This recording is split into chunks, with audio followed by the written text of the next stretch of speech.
Hello everyone.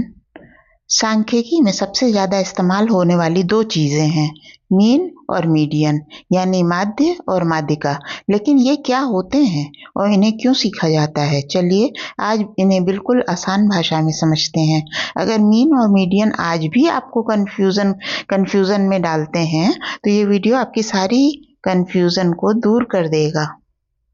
Hello everyone, चलिए आज आंकड़ों की दुनिया में गोता लगाते हैं। आज हम दो बहुत ही ज़रूरी टूल्स को समझने वाले हैं, मीन और मीडियन, खास तौर पे तब जब हमारे पास कंटीन्यूअस डेटा होता है। अच्छा, कभी सोचा है कि जब हमारे पास एकदम पक्के नंबर ना हो तो एवरेज कैसे निकालते हैं? मान लीजिए स्टूडेंट्स के मार्क्स की एक रेंज है, जैसे 0 से 10, 10 से 20। ऐसे में हम इन ग्रुप से एवरेज स्कोर आखिर पता कैसे करते हैं? तो इस सवाल का जवाब हम कई स्टेप्स में ढूंढेंगे। सबसे पहले ये समझेंगे कि भाई ये कंटीन्यूअस डेटा होता क्या है। फिर हम तीन पावरफुल स्टैटिस्टिकल टूल्स को देखेंगे और आखिर में सब कुछ समेटेंगे ताकि इन कॉन्सेप्ट का इस्तेमाल करने में कोई दिक्कत ना हो। ठीक है, तो चलिए शुरू किया जाए। सबसे पहले समझते हैं कि ये सतत श्रृंखला या कंटीन्यूअस सीरीज आखिर है क्या। तो कंटीन्यूअस सीरीज के साथ सबसे बड़ी चुनौती क्या है? सीधी सी बात है, हमारे पास हर कैटेगरी के लिए कोई एक सिंगल वैल्यू नहीं होती। मतलब 0 से 10 के बीच में कुछ भी हो सकता है और यही चीज़ कैलकुलेशन को थोड़ा मुश्किल बना देती। तो इस मुश्किल को आसान बनाने के लिए हम एक बहुत ही सिंपल लेकिन पावरफुल आइडिया का इस्तेमाल करते हैं, मिड पॉइंट। ये आप कह सकते हैं हर रेंज का एक तरह से एवरेज होता है जो हमें उस पूरे ग्रुप की को रिप्रेजेंट करने के लिए एक सिंगल नंबर देता है। अब जब हमारे पास मिड पॉइंट आ गया है तो चलिए देखते हैं कि इसका इस्तेमाल करके एवरेज या कहें कि टेक्निकल भाषा में अर्थमेटिक मीन कैसे निकाला जाता है। एवरेज निकालने का पहला और सबसे सीधा तरीका है डायरेक्ट मेथड, यानी प्रत्यक्ष विधि। जैसा इसका नाम है वैसा ही इसका काम है, बिल्कुल सीधा और सरल। देखिए ये काम कैसे करता है। हम एक टेबल बनाते हैं, हर मार्क्स की रेंज के लिए हम मिड पॉइंट कैलकुलेट करते हैं।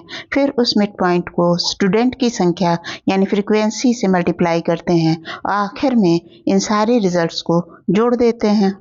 यहीं पर सारा खेल है। एफ एक्स वाले कॉलम के टोटल को एफ वाले कॉलम के टोटल यानी कुल स्टूडेंट की संख्या से डिवाइड करके हमें एवरेज मार्क्स मिल जाते हैं। हमारे इस केस में ये है 30.05।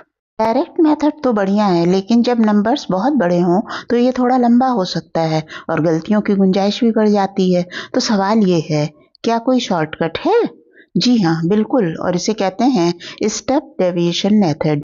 हाँ, ये तरीका पहली नज़र में थोड़ा कॉम्प्लिकेटेड लग सकता है, पर असल में ये बड़े-बड़े कैलकुलेशंस को बहुत आसान बना देता है। इसमें हम एक एज्यूम मीन यानी एक अनुमानित माध्य चुनते हैं, हर मिड पॉइंट का उससे डेविएशन निकालते हैं और फिर एक फार्मूला लगाकर फाइनल एडजस्टमेंट कर लेते हैं। कौन सा मेथड इस्तेमाल करना चाहिए? देखिए, ये एक तरह का ट्रेड ऑफ है। डायरेक्ट मेथड सिंपल है, समझने में आसान है। दूसरी तरफ स्टेप डेविएशन मेथड खासकर बड़े डेटा सेट्स के लिए कैलकुलेशन में होने वाली गलतियों का रिस्क बहुत कम कर देता है। चलिए अब एवरेज की अपनी समझ को एक लेवल और ऊपर ले चलते हैं।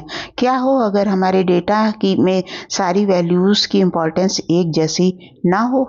यहीं पर वेटेड मीन यानी भारित माध्य काम आता है। ये एक खास तरह का एवरेज है जो कुछ डेटा पॉइंट्स को दूसरों के मुकाबले ज़्यादा इम्पोर्टेंस या वेट देता है।